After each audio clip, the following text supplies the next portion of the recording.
Hello friends, welcome to pharma leadership academy. और आज हम बात करने वाले हैं इंजेक्टेबल सेगमेंट में पिपरासिलिन टैजोबैक्टम इंजेक्शन है जो 4.5 ग्राम में एडल्ट के लिए आता है। तो आज हम जानेंगे पिपरासिलिन टैजोबैक्टम इंजेक्शन किस कैटेगरी में आता है, कैसे हम यूज़ करते हैं और क्या इसकी डोजिंग है और किन किन क्रिटिकल कंडीशन में हम इनका यूज़ करते हैं। आमतौर पर जनरली आपने देखा है कि जनरल प्रैक्टिस में ऐसे आपने देखा सेफ्ट्रेक्सोन इंजेक्शन का यूज़ हो जाता है। मोनोसेफ ब्रांड है जो यूज़ कर लेते हैं। एमिकासिन भी यूज़ करते हैं लोग।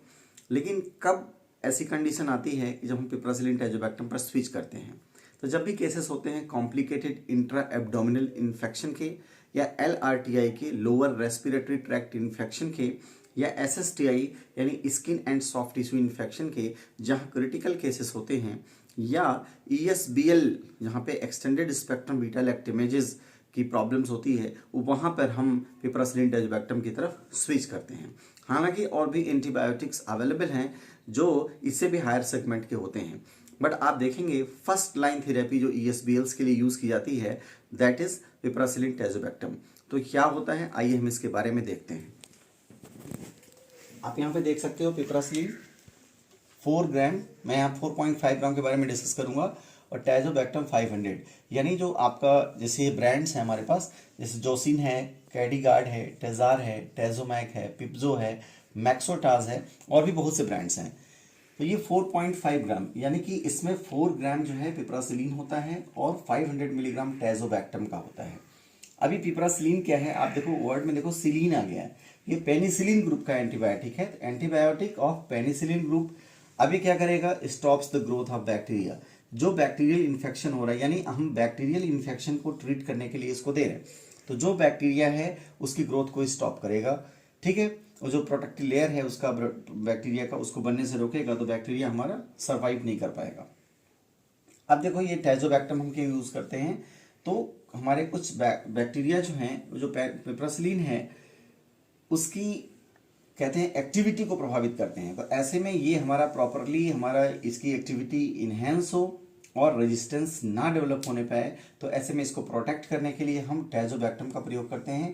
टैजोबैक्टम क्या है, this is beta lactamase inhibitor.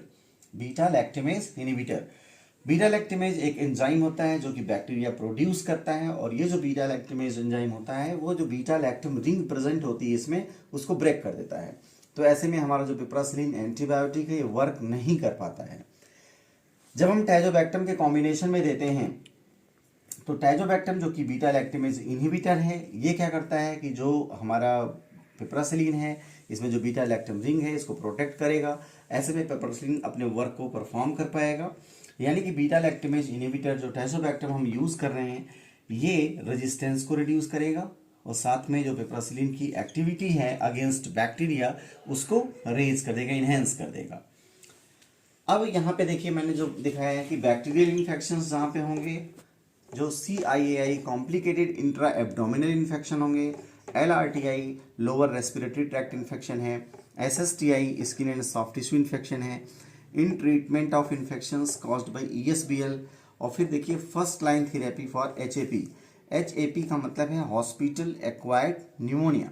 इसके केस में हम प्रेफर करते हैं पिपरासिलिन टैजोबैक्टम।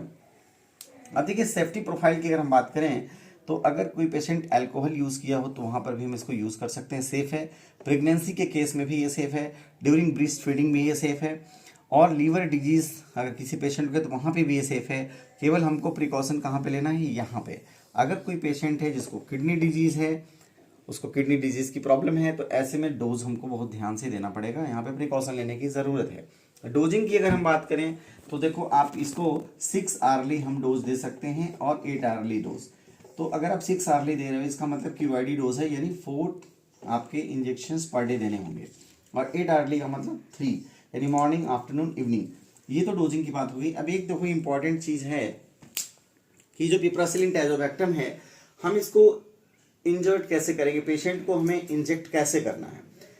तो देखो जो सोल्यूशन हमको बनाना है, तो आप जब इसका पिपरासिलिन टैजोबैक्टम का जो भी आपका ब्रांड ले रहे हो, तो आप जब उसको लोगे ना, तो उसकी जो आपका वायल होगा आप देखना पाउडर फॉर्म में होगा।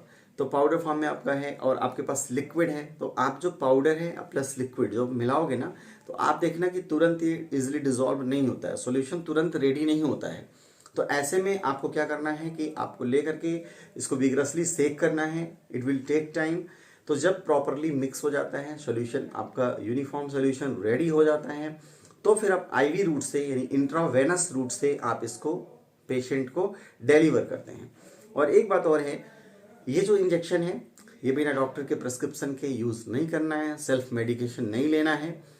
डॉक्टर को एज पर नीड जो पेशेंट की क्रिटिकल कंडीशंस होंगी उसके अकॉर्डिंग वो जैसा डोजिंग लिखते हैं पेशेंट को उसके अकॉर्डिंग डोज लेनी पड़ेगी। तो ये इन्फॉर्मेशन थी पिपरासिलिन टैजोबैक्टम के बारे में। आगे हम कुछ नए इन्फॉर्मेशन के साथ फिर मिलेंगे, तब तक बने रहिए हमारे YouTube channel pharma leadership academy के साथ। Thanks for watching.